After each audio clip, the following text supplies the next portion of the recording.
Jessica Smetana. And welcome to another edition of Golic and Smetty. I'm Mike Golic Sr. She is Jess Smetana. Jess, we've crowned an NBA champion in the NBA. We'll obviously talk about a lot going on in the world of sports. The U.S. Open this week, but boy, oh boy, what news. You rarely get so much drama in golf where it's another major and everybody's excited about that. But I almost feel like at this major there should be like a cage match between the LIV golfers and the PGA golfers as they're getting ready to merge. Is merge even the right expression, right word to use anymore? I don't know. We brought in an expert to tell us. Yes. So Jason Sobel from the Action Network is here. Please, Jason, are we still calling it a merger, or is this now just a PIF investment in the PGA Tour? What's this going on? I hadn't heard about anything. Is there something going on with the two factions? There's a guy named Jay Monahan. Okay, explain more. Keep going. Back in the day, there was a hole in the ground in Scotland, and some guy decided to whack a ball into it. If I had told you a year and a half, 2 years ago, that the PGA Tour was going to merge with something called the Public Investment Fund, I don't even know where we would have gone with this, but it's been a long 2 years of the professional game. So, no, it's very funny. Jay Monahan himself has said, look, it's not a merger. We are promoting a new entity. They're basically establishing a new company that is going to oversee all of these different entities. And yet, when they sent out the press release, it literally said that they're merging commercial operations with the Public Investment Fund. So that seems like a merger to me. I don't know. I mean, look, whatever it is, there's still a ton of unknowns. The best I can tell you is that we know some things we don't know more than we know right now. There's going to be a lot more moving forward, and at least we get to watch some golf this week. And I think it's going to be a fantastic week for golf here at the U.S. Open. But it's also, we have drama, which normally the drama is left for, 72-foot putts, in an extra hole, to win a tournament like we saw last week, which was incredible. This is drama off. And while we haven't seen player animosity, at least on camera, when guys have been paired together from LIV and from PGA, and this week for the U.S. Open, as we'll get to, Rory and Brooks Koepka are matched up together. One of the biggest questions, and I know a lot of this is just going to be kind of guesswork on your part of what you think is going to happen. The biggest question, I think, for a lot of people, because they call this a merger, but the DP World thing is still going to be their tour. The PGA is still going to be a tour. The question is, LIV still going to have a tour? Rory hopes it goes away. The LIV Tour, whoever the spokesman said, the plan is for that to keep going. To me, that's one of the bigger questions. Are we still going to see that 3-day loud music, guys playing in shorts LIV Tour after this year? I mean, I can speculate, and my speculation says no, I don't think so. I think that we won't see LIV continuing in this current form, that it will sort of, the LIV players will assimilate, sort of after some whatever suspensions and fines and penalties they will get for leaving the PGA Tour and the DP World Tour once they get back into the mix. Hey, it's a super tour and everyone's playing together, which is very much like pre-2022. I mean, it's not like anything we've never seen before. The world's best players playing against each other on a weekly basis. Who knew that could actually work in the game of professional golf? But I do think that at least there's maybe a light at the end of the tunnel here that we're starting to see. And I got into this 20 years ago, started covering the game because I'm qualified to watch other people hit golf balls, then afterwards go, that looked pretty good. So played well today, huh? That's about all I'm qualified for. Once we start getting into antitrust lawsuits and the Department of Justice and things like that, I'm like, whew, it's over my head. I'm trying to learn as much as I can right now, but there's going to be a whole lot moving forward that we don't know, things that I'm not even thinking about yet. So this is going to be a very, very long process. I tend to think that whatever this new entity is, I believe it'll still be called the PGA Tour, but I do think there are going to be some aspects of LIV moving forward. I don't think they're going to play 54-hole events. I don't think they're going to be playing shotgun starts, although I don't hate the shotgun for the first or second round. Get everything going and get everything moving. On the weekend, I'd like to see see it the way it is now. But team events look like they're very much in play. That was part of the press release. That was part of Jay Monahan's initial press conference with us in the media on Tuesday last week. It seems like there will be some sort of team play moving forward, and I have no idea yet, and I'm not even sure if they know yet, whether that means, every event, whether it means selected events, whether it means they'll be playing individual and team events as they do on LIV. I don't know what it means, but I do think that there's some commercial aspect, and they believe, this is what LIV always thought, was they could have these teams sponsored, and they're bringing in a lot of money for the players, for the league itself, if they could have a certain commercial sponsor of each team and promote it that way. And I do think that that's something we're going to see moving forward. So last Tuesday felt like a where were you when moment in the golf world. So I want to go back to kind of hear what your initial reaction was, because to me, I was home, I was sick, and my dad texted me and said, Jay Monahan's on CNBC right now, and the PGA Tour and LIV are merging. And I was like, Dad, you're an idiot. Shut up. But he was actually right. It was a really strange rollout. It was on CNBC. They, again, used the word merger, and we still are left kind of dealing with details. But what was your initial shock and reaction to hearing the news? Same thing. I happen to be sitting in front of my laptop, which isn't always the case. I'm sometimes playing golf on a Tuesday morning, and so I didn't have to rush home as I have with so many big stories about this over the past couple of years. But the first thing I saw was a link from CNBC that was tweeted out, and a couple people sent it out. It was a 3-paragraph story saying, almost like oh, by the way, the PGA Tour, DP World Tour, and Public Investment Fund have merged, and they will form one entity. The end. And it was like, whoa, what? That's not a 3-paragraph story, and it's not something you just drop at 9:55 on a Tuesday morning. Well, as we found out just minutes later, they knew, because they had the proponents of this merger, Jay Monahan and Yasser Al-Rumayyan, in studio with them at CNBC. I believe that interview was actually taped, so I believe they actually knew everything they were going to say ahead of time. And so those guys were there. They knew about it by 10 a.m., 5 minutes later. There was a press release that was sent out from all included parties, and all of a sudden the news started going down. But yes, Jess, you're right. I thought it was something from The Onion at first. I thought, is it really CNBC.com? It's not CBNC.com or something like that, where they're trying to put one over on us. There's so much fake news out there.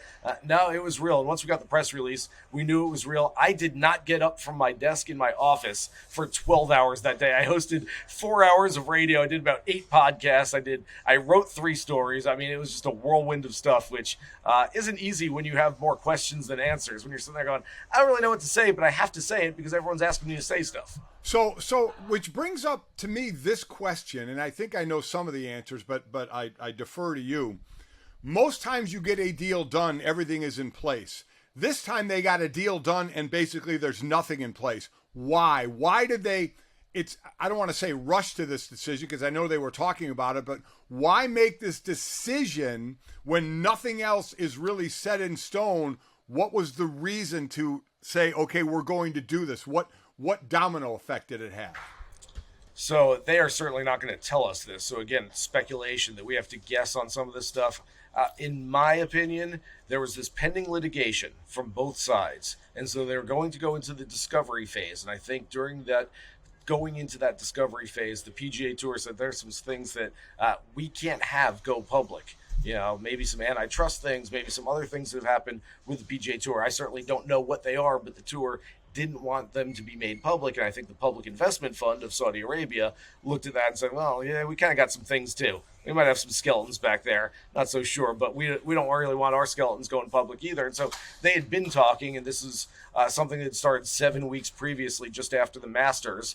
And Jimmy Dunn, who's a member of the PGA Tour's policy board, started speaking with Yasser Al-Rumayyan, who's the governor of the Public Investment Fund, and they were going through these talks. And I think that's part of what sparked this. Again, we're speculating here a little bit, but I think if you try to connect the dots, you say, why would they want to get together? Well, they can say it's for the good of the game. They can say we want to get the best players in the world playing against each other on a regular basis. That was part of the disruption that we've had over the last couple of years. Moving forward, I think it was, hey, how can we band together, first of all, to keep some things out of the news? But secondly, look, guys, I'm not sure if you know this, but everything is always about money. Yeah. always about whatever it is. I don't care what it is. It's about money. And so this whole thing is about money. I've heard that PGA Tour could increase their valuation, multiply their valuation by 2, 3, 4 times from what it was before. I mean, that's massive for any company. I don't care if you've got a bitter rival that you're essentially, quote unquote, merging with. That's going to be a huge boon to your business, and you have to listen to those offers when you get them. Yeah, well, absolutely no surprise that the PGA Tour wanted more of a financial investment and is trying to now be reactive instead of proactive to what was essentially an existential crisis for golf the last couple of years. But a year ago on, I think it was CBS, Monahan said to Jim Nantz, I think you'd have to be living under a rock to not know that there are significant implications, and this was in regards to Saudi Arabia and their human rights record. I would ask any player that has left or any player that would ever consider leaving, have you ever had to apologize for being a member of the PGA Tour? And now he's being hammered for making those comments a year ago, now joining with the PIF and doing this merger, in air quotes, because it's not really a merger. It's a major investment. What kind of credibility does Jay Monahan have left with any of the golfers that stayed on the tour, or any golf fans that took his word for it and stayed loyal to the tour during this disruption? Not a whole lot, honestly. You put it very well right there, Jess, because quite frankly, over the last year and a half, he had preached loyalty, he had preached devotion, he had preached integrity to the PGA Tour membership, and then essentially breached all of those codes that he had asked them for, and said, well, you know what, we can make more money with this, and we can do some good things moving forward. And so the fact that, first of all, he it's very hypocritical. And Jay has said, hey, I understand if you want to call me a hypocrite. And a lot of people are like, oh, yeah, I definitely do want to call you a hypocrite. That's kind of what it is. But the fact that he has asked these players to essentially take less money, play more events, stay on the PGA Tour, be loyal to your home tour, and said it so steadfastly throughout the last year and a half, and then all of a sudden just essentially went behind their backs, didn't tell them that this was part of the deal, that he was going to make a deal moving forward. There are a lot of PGA Tour members very, very unhappy with Jay. I spoke with some of them who were in that player meeting last Tuesday in Canada, and it was a very large majority who were not just angry at him, but calling for his resignation. Now, I think Jay's going to be he is going to get that golden parachute moving forward, whether it's still in the game or not. But he's essentially been voted in by the people that made the deal, because they are now the board of this new company that has formed this new entity that has all of the other tours under its umbrella. He has been voted in as the CEO by the people that he made the deal with. And so even if he's not the quote-unquote PGA Tour commissioner, he's still going to have a very strong hand in everything moving forward, whether the players like it or not. And most of them right now do not like it. Although I will say, and I've said this to some of the players that I've spoken with, that give it time, because you might not like the fact that you were told to be loyal, you were told to have your integrity and don't go over there and don't play for the bad guys of Saudi Arabia, and now all of a sudden you're essentially employees of them. At least moving forward, if it's all about money, it's all about money to them, it's going to be all about money to the PGA Tour players. They're going to make a whole lot more moving forward because of this. Yeah, and I want to get to that, but again, just so people understand, Jay Monahan technically did not have to have the approval of the players. This is not a CBA situation like I had in the NFL or in baseball or in basketball or in hockey, but just the fact that he didn't keep them in the loop is not going to help his relationship with them at all. And well, from the also, Mike, part of the reason Phil was upset with the PGA Tour was because it wasn't a player-led organization, and the players didn't have any say in really the structure or the schedule, anything like that. And he essentially proved Phil right yet again by doing this behind everyone's backs. Is that right? Don't be surprised, guys, if this does start a players association, some sort of union from the professional golfers that never really seemed like they needed one before. They might need one moving forward. This could be the fuel to that fire. So that could be a concrete thing from the LIV PGA thing. What are some of the, as much as PGA players, especially Rory, don't want to admit that LIV had an effect on the PGA Tour, what are some of the other concrete things that you have seen that because of LIV we're now seeing on the tour? Well, obviously the purses this year have gone way up. I mean, we have a number of elevated events on the PGA Tour. Just 2 weeks ago, Victor Hovland won the Memorial Tournament, took home $3.6 million.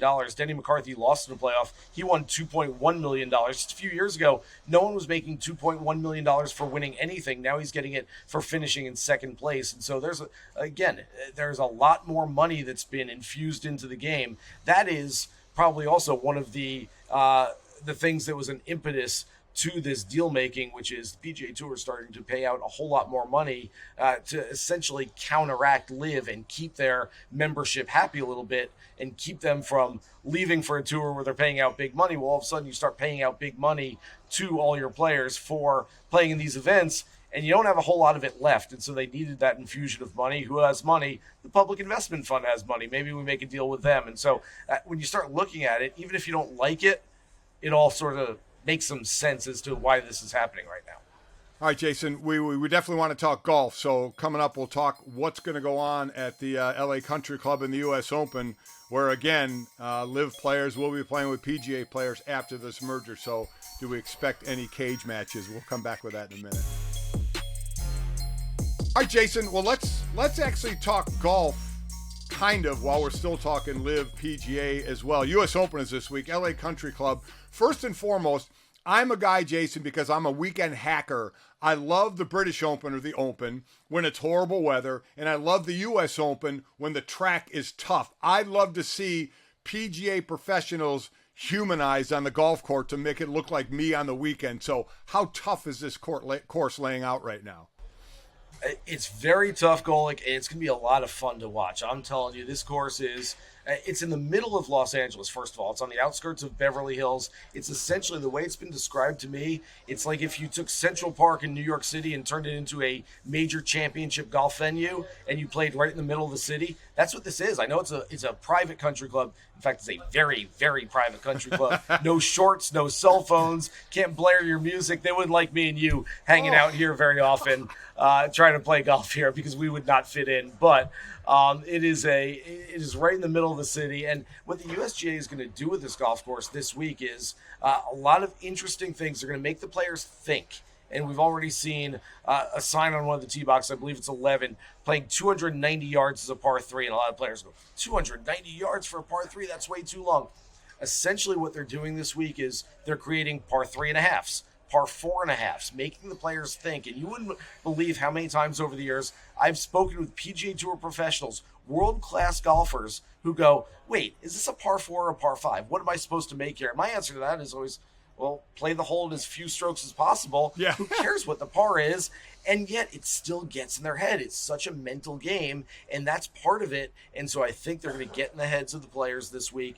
The other part of this is that they're going to change around the tee box. I mean, that 290-yard par 3 might play 250 one day, might play 220 one day. They're going to have other holes where they're moving them up and back. Essentially, the USGA doesn't want any player knowing what they're going to do before they get to their ball. So they don't want you hitting it down the fairway. As you're walking down the fairway, you turn to your caddy, you go, just give me the 9-iron. I'm sure it's a stock 9. I'm just going to hit that standard shot. There will be no standard shots hit here this week. And so when I look at this golf course, I know we like to look at driving accuracy off the tee for U.S. Open. You don't want to be in the rough. I know we like to look at ball striking where, you've got to hit your irons tight. Yeah, all that stuff's well and good. And yes, the more fairways you hit, the better off you'll be. The more greens in regulation, the better off you'll be. But I'm looking for artists this week. I think LACC is going to be a palette for which they can paint. And I think that the artistry is going to show in the most creative players in the game this week. If you're a paint by numbers kind of guy, you just kind of go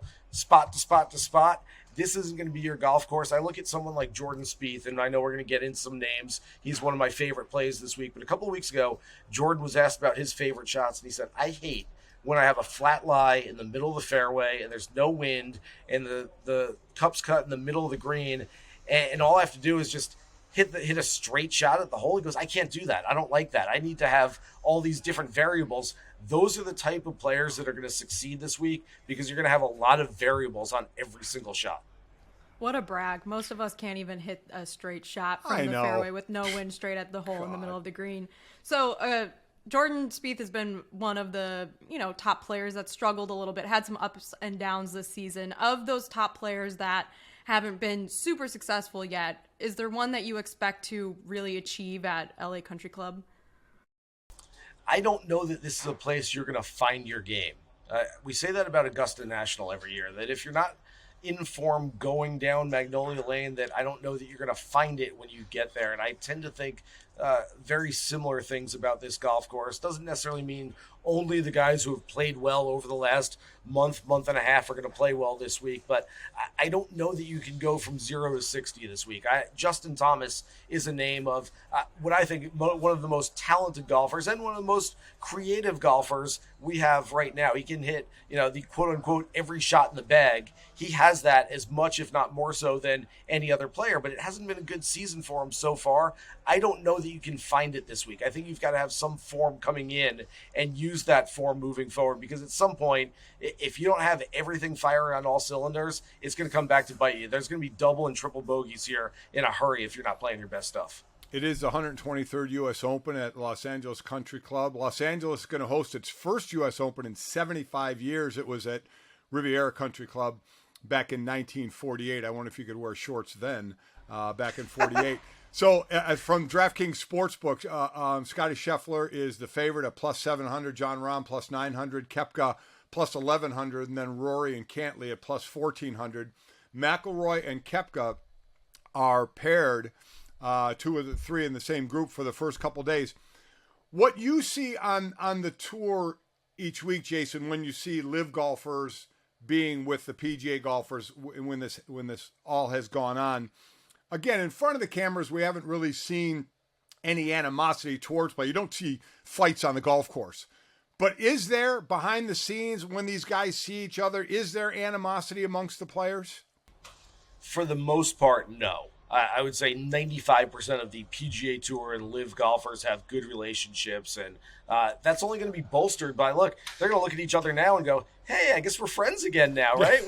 We're allowed to talk to each other. We're allowed to hang out again. Cool. There was some of that on social media last week. Rory and Brooks have maintained their friendship over the last year and a half, so that's certainly not an uncomfortable pairing for either of them. Now, there have been some friendships that have been fractured over the years. Rory is a good example. He was, I believe, a groomsman in Sergio Garcia's wedding not that long ago, just about 4 or 5 years ago, and I don't believe they're on great speaking terms right now. Maybe that's changed with the progress that's been made in the past week, and so maybe now they're on speaking terms. I don't know the answer to that, but I would say for the most part, no. It's look, it's just like if you left a company. I mean, I often try to analogize professional golf to those of us who just work at other companies, and we're not elite level professional golfers. And if somebody that you worked with, you're sitting in a corner cubicle next to another person, you've worked with them for a while and you've become friendly with them, and all of a sudden they say, you know what, I got a job offer, I'm going to go make more money with this other company, and you're like, oh man, I really wish you'd stay and work with me, but okay, I understand, and they leave. You don't say, well, good riddance, I'm done with him, I'm never going to talk to him again. You say, oh, well, he went to another company, I wish him the best. And yeah, when I see him, we'll still be friends because we were friends before this. And so I think there's a lot of that going on, that a lot of us, a lot of people outside of the game who aren't necessarily paying attention to what's going on inside the ropes would say, oh man, PGA Tour, LIV guys, they hate each other. It's not really like that when they're together. Mike, you don't hate anyone that you used to work with at ESPN, right? Well, you know what? If I do, I hated him when I was still at ESPN. Go ahead, honestly. No, not you, Jason. No, I did no, not at all. Not one bit. As far again, as far as the tournament is concerned, we saw a guy like who was it? Michael Block. A few weeks ago, you get his 15 minutes out there, and he's not going to be in the U.S. Open. But is there that guy that on the tour that a lot of us don't know on the tour in a hard tournament like this that could maybe elevate his game and we'd see on that first page of the leaderboard for a while? So I can almost guarantee that we're going to see some names up there that you're like, wait, where did that come from? It's not going to be a chalky leaderboard. You're not only going to see Scheffler, Rahm, McIlroy, Koepka, and the big names on the leaderboard. It's a U.S. Open, and it brings out the best in everybody. There's going to be some names that just, you can go out there and plod your way around, make 18 pars. That could very well get you on the leaderboard. I don't know that I can give you a name from the Michael Block section, although I can tell you that there are a lot of qualifiers here, and so there's a lot of options. With 156 players in the field and a lot of players that you've never heard of before, there's at least a lot of potential for one of those players to creep up on the leaderboard and become a really big story on the weekend. Of the players that maybe you don't know their names so much, I'm going to give you a handful of them that are further down on the betting boards that maybe not to win this week, but just to keep in mind for your top 20s, top 30s, top 40s, your DFS lineups, things like that. I'm going to start with some guys with West Coast ties. Sahith Theegala is going to be one of the game's best players the next 2 years. He's coming. He's played really well in major championships already. I'm telling you, I like this kid's game so much, and I've been driving that bandwagon for a while. He's a West Coaster. Justin Suh is a guy who's played really well on the West Coast. He's a guy that was up there in the PGA Championship last month. Andrew Putnam was on the leaderboard at the Memorial Tournament just 2 weeks ago. He's a very good putter. I think that's going to come in handy this week. Some of the Canadians might get a little boost from, you mentioned Nick Taylor's win on Sunday. Mackenzie Hughes is one of the best fast greens putters in the world. He was one of the 54-hole leaders when this tournament was held at Torrey Pines 2 years ago, and wound up finishing in 15th place, but was up there for a few days. He's not playing his best golf, but I can see him up there. So you look further down the board, and you can find some names. Again, I don't know that a 250-1 long shot is going to win the golf tournament, but could you find him at some sort of 15-1 for a top 10 this week and find a play with some value that's going to pay off? Yeah, absolutely. I don't have another U.S. Open question. I have a much more important question, which is I'm playing in Mike's annual golf tournament in just a couple short weeks at the Warren Golf Course in South Bend, Indiana. Do you have any tips for me? Should I not try to outdrive Mike this time? Should I try to, be humble because he's my co-host? Should I try to beat everyone? I don't know. Tequila. Plenty of tequila. I know that'll be the there. Answer. Okay. Yeah. So that's part of it. No, just have as much fun as possible. Yeah, swing hard. This is. I'm a recreational golfer. I'm a mid handicap. I'm okay. I can work my way around a golf course. But people tend to go to these things I'm going to do this. I'm going to just go have fun. I don't know. They would say swing easy because swing speeds. It's physics. The faster you swing, the farther the ball's going to go. So swing hard, get out there, and yes, absolutely try to outdrive him. Yeah, she won the, long drive, one on one of the I think holes. it was closest to the pin. Closest to the pin. I was just in... What are you asking my advice I have to for? reclaim my title. Well, I felt bad because I showed up Mike, I think it was on the turn, he hit a fairway shot, and then I hit probably one of my best ones of the day, closer to the pin than he did. And Jess, Jess, I was hammered. It doesn't matter. I mean, listen, I just earlier in the week, I was at Greg Olson's tournament in Kiowa Island at Charleston, and I played with a group who repped Don Julio. We had 4 bottles of tequila between our fivesome. It was, and you try and find that correct line of alcohol and swing juice. We went beyond that by the 4th hole. So that was, you're either trying to win the tournament or having as much fun as possible. And that's the road that we went down, of just trying to have as much fun as possible. Mike, I played an event a couple of years ago. It was one of these, you get paired up with a team. I was a quote unquote celebrity in there, but there were actual celebrities, and then there was me, and these poor guys got stuck with me. And so we meet on the first tee, and I hadn't met before, and I introduced myself. They introduced themselves. I said, "So what do you guys do?" And they said, "Wow, we all work in the beverage distribution industry." I'm like, "Oh, this could be a long day." Okay, yeah. I got it. Oh, okay. So yes, and it wasn't milk. That was not the beverage they were. I don't think Mike's going to be allowed to play the LA Country Club with the crew he was with earlier this week. Oh, I couldn't play one. They don't allow shorts. I mean, I live in shorts, so forget that. That's crazy. It was so good.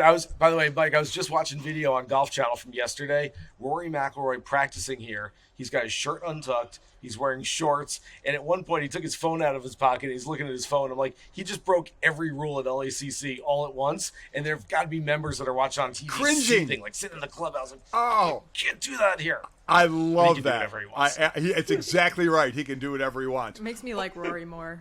Okay, so you have hit on the last couple of winners, right? Taylor last week and Hovland the week before that. So 3 in a row. So let's make it 4. Relo the week before. Yeah, I'm trying. Let's make it 4 in a row. Who's winning? All right, so I've got, instead of a 1 and 2 on my ranking this week, I've got a 1A and a 1B, and it goes back to that quote-unquote metric, which really isn't a metric, but I'm looking at creativity this week. I want artists, and the 2 most creative players in the game right now, I believe, are Cameron Smith, who we saw win the Open Championship last year. Look, if you get up and down on, like he did on 17 in the final round at the Old Course at St. Andrews last year to help win that title, you can do it anywhere. I think Cameron Smith's short game is going to be fantastic this week. This is a course that it's got some tinges of Australian sandbelt golf courses, which I think is really going to suit him. And then 1B on my list is Jordan Spieth, and I've mentioned him and how he likes having those different variables, not having those stock shots, standard shots to have to hit. I think he's going to be thinking his way around the golf course. I would love to see a feed out there of just Jordan and Michael Greller, his caddy, talking their way through every golf shot, because there's going to be a lot of conversation between the two of them. If you want to go further down the board and look for a long shot that actually has a chance of hitting an outright this week, again, I mentioned the LIV players. Other than Brooks Koepka, who won the PGA Championship last month, the LIV players are essentially a little undervalued still in the marketplace, and so I see a lot of equity in some of these guys further down the board. Nobody more than Patrick Reed. I know a lot of people like to root against Patrick Reed. He's a Masters champion, finished 4th at Augusta National, 18th at Oak Hill, and he's 80-1 this week. A guy who's got a tremendous short game. I think Patrick Reed could do some damage this week as well. That's really interesting. The only conversation I had with my caddy earlier in the week was when we were doing our next shot. So it's a whole different conversation. Lastly, last one from me, and I don't know how many people know a lot about what's going on, but Tiger and Rory have this indoor league thing like set up to go. Can you kind of explain kind of what that's going to be? Yeah, so I believe it's 6 teams of 3 players each. They, in fact, just announced the first team last week, and it sounds like they're all going to be connected to cities. The first team, I think it's called Los Angeles Golf Club, which, coincidentally enough, we're in LA this week, and I'm sure that's why they made that announcement in advance of this golf tournament. But it's going to be 6 teams of 3. They're going to play on Monday night. It's going to be after football season, so it won't get in the way of Monday night football. And this is not a live golf type of thing where they're leaving the PGA Tour for another venture. This is just a little something extra in addition to what they're doing. Mike McCarley, who is my old boss at Golf Channel, is heading this thing up with like you said, Tiger and Rory as main investors. They've got a bunch of people from the entertainment and music industry who are investing now as well. And so I think this is going to be a big deal. They're essentially playing, hitting balls into simulators. Then once they get, I think, inside 50 yards, the chipping and putting will be on an actual course that's indoors. The whole thing should take about 2 hours every time they play.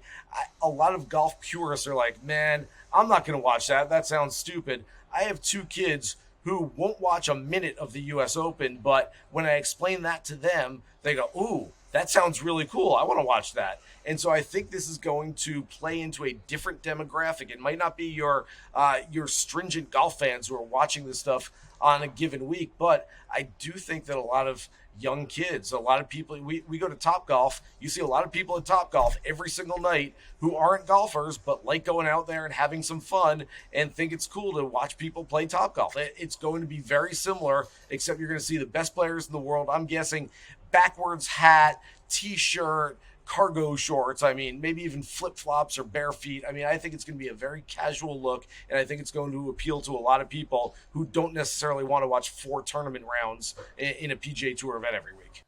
can't wait to see those swing speeds and ball speeds going into simulator screens and how quickly they're going to have to replace those things. But I'm looking forward to it. Something different, I think, going to be very cool. Jason, we appreciate the time. Great insight on everything. Enjoy. Make sure you keep your long pants on and your cell phone in your pocket. I'll do my best. I'm probably going to break some rules this week because that's what I do. But I appreciate you guys having me. This is fun.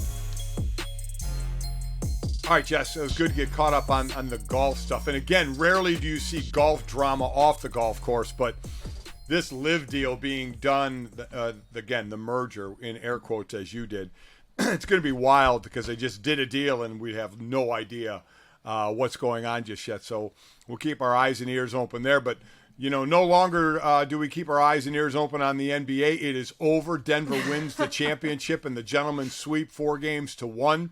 In what I call, Jess, in that game, that last game that Denver won in Denver, normally you love to see a Picasso of a game, right? Whether it's Denver winning it like they did or if Miami could have extended the series and gone back to Miami. You wanted to see this Picasso, this great painting, this great picture. We got a kindergarten finger painting is what we got. That's what we got in this last game. It was about as ugly as can be from the shooting side. Yeah, it was not a pretty game.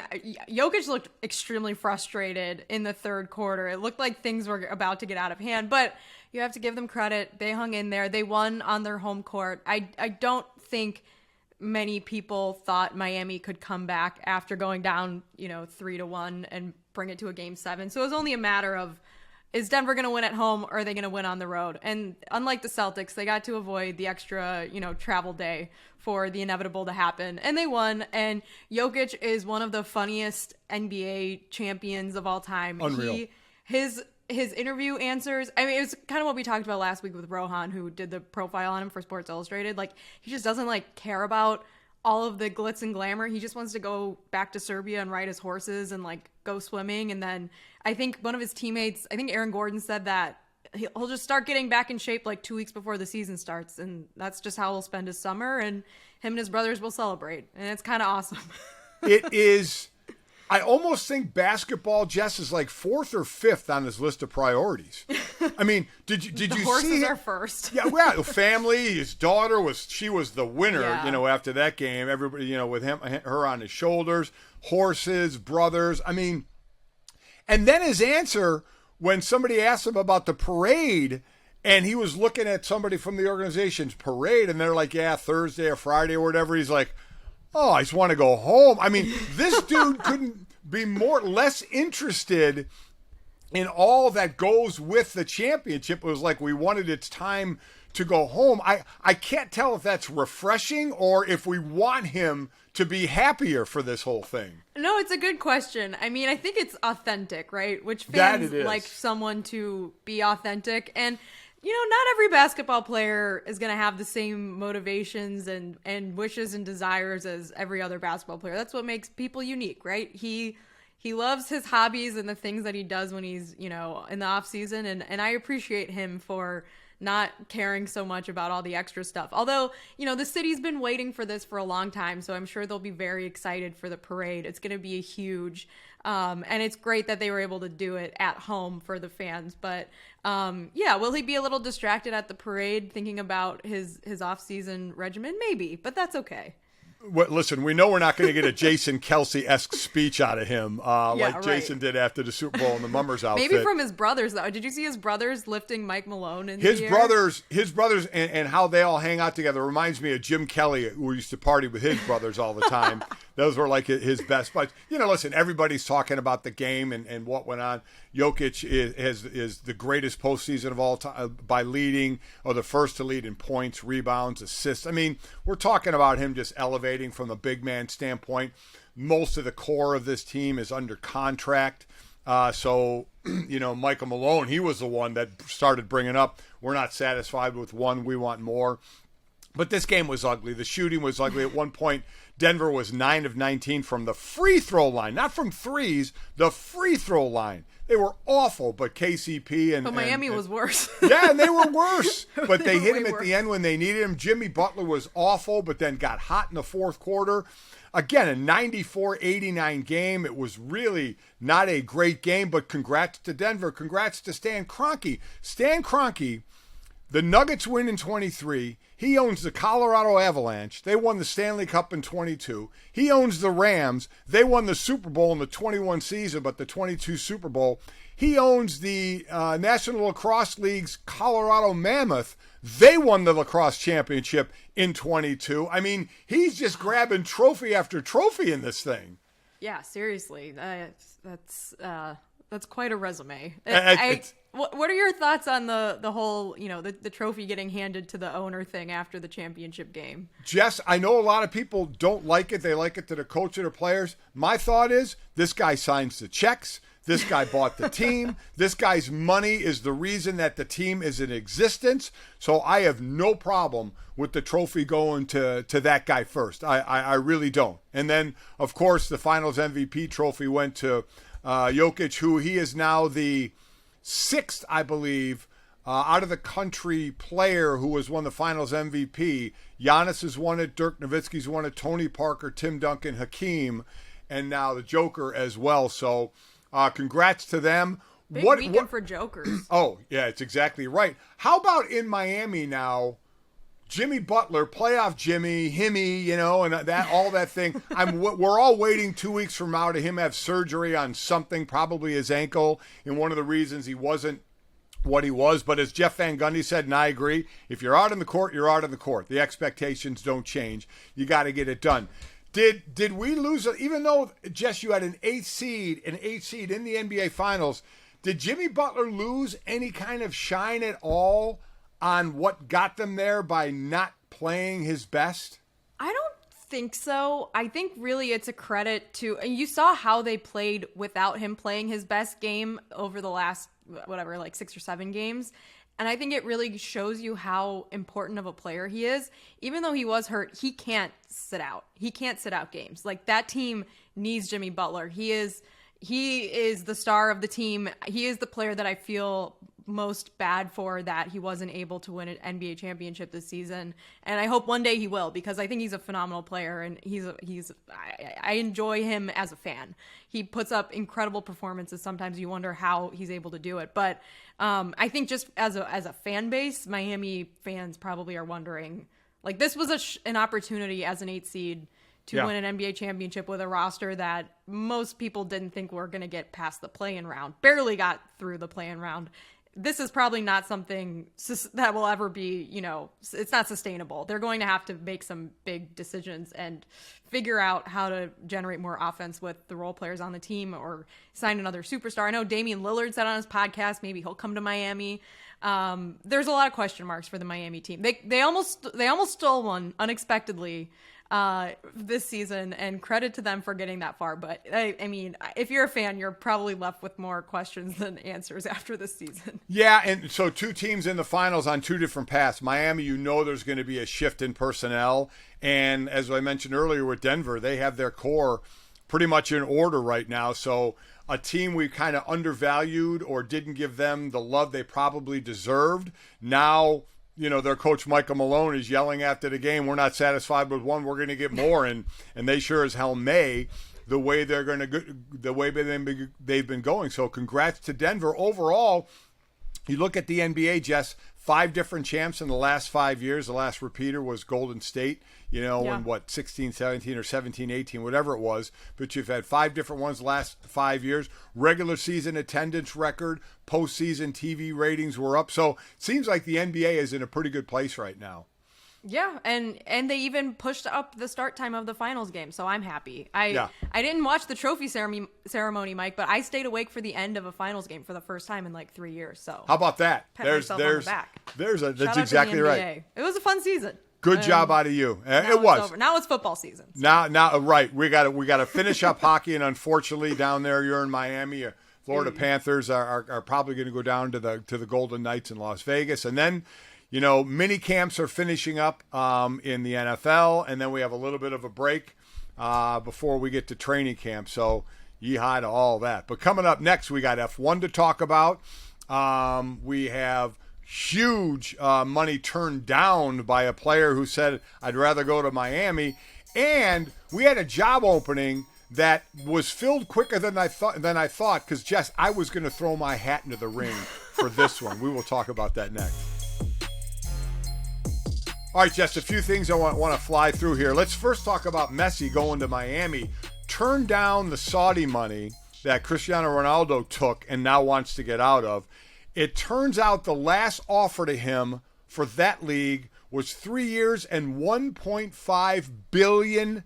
$500 million a year. Now the dude's worth $600 million, so it's not like money was an issue. But it turns out he's coming to Miami. What a boost again. We've seen this happen in the MLS before, but boy, you're getting an all-timer here.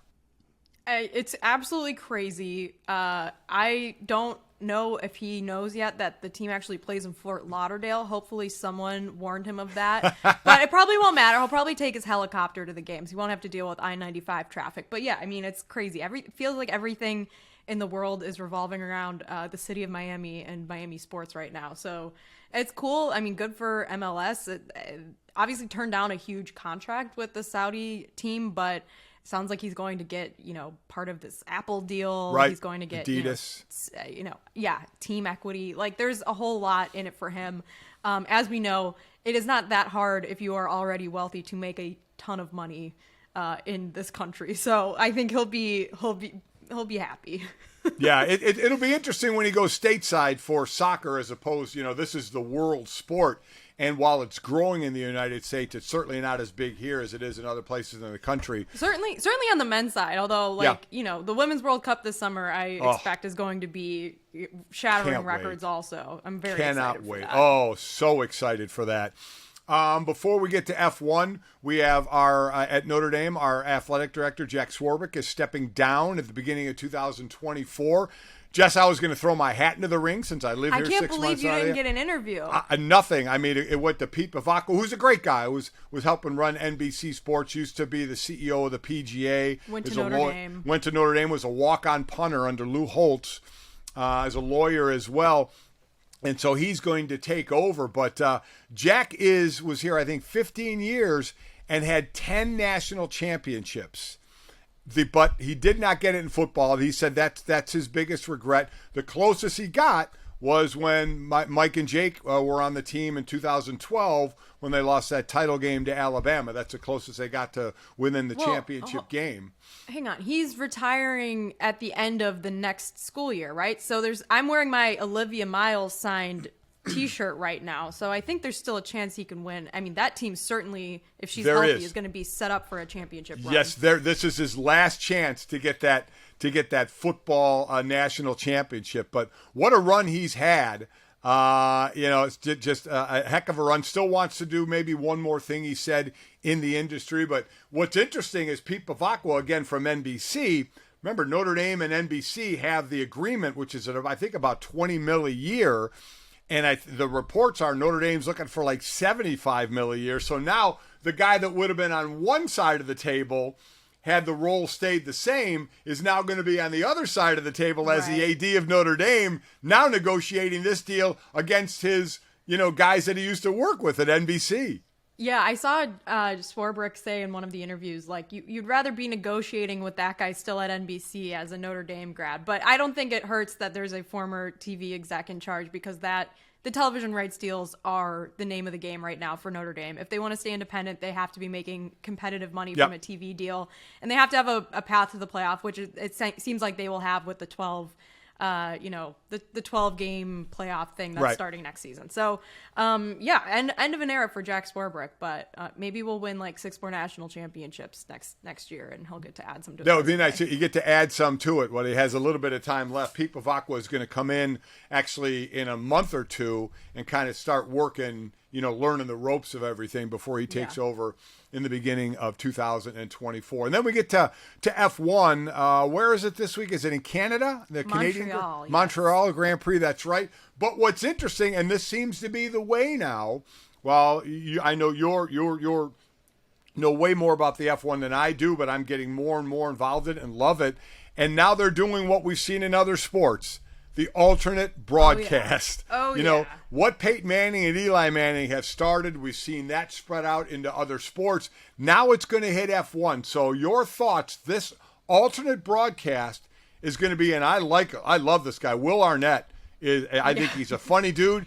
And then funny. the personality of Drive to Survive, he's a backup, right, for one of the teams. He's a reserve driver for Red Bull, yes. There you Daniel go. Ricciardo. Daniel Ricciardo, the two of them doing an alternate broadcast. What do you think? I'm excited. I think the one downside is that I really like the Sky Sports broadcast. I think that David Croft is one of the best play-by-play people in sports, so I like listening to him call the races, but I will definitely tune into this. I think there have been a number of these, like you mentioned, experimental, alternate broadcasts that have worked, some that haven't worked. Last year, Sue Bird and Diana Taurasi during the Final Four had one of the funniest of these they were alternate hammered. broadcasts. They were fantastic. They were did it really again, good. They did it again this year, and I don't think they got as drunk, so it wasn't. Yeah, it but wasn't they were quite great, as though. silly. You're right. But I think Daniel Ricciardo is the absolute perfect person for this. And he has tons of expertise, too. He is a accomplished driver in his own right. He gets the sport. He gets how to – he understands the driver's perspective, of course.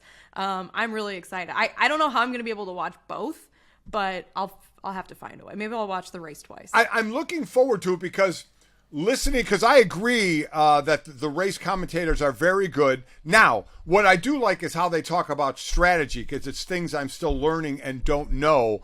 But there also, at times, isn't a lot to talk about, especially when Verstappen's leading, because he rarely gives up the lead. So I am looking forward to what Arnett and Ricciardo will have on the alternate broadcast for this thing. So we will see. Looking forward to that. Looking forward to Jess. Another week or so, you'll be out here at Notre Dame. We got my tournament coming up.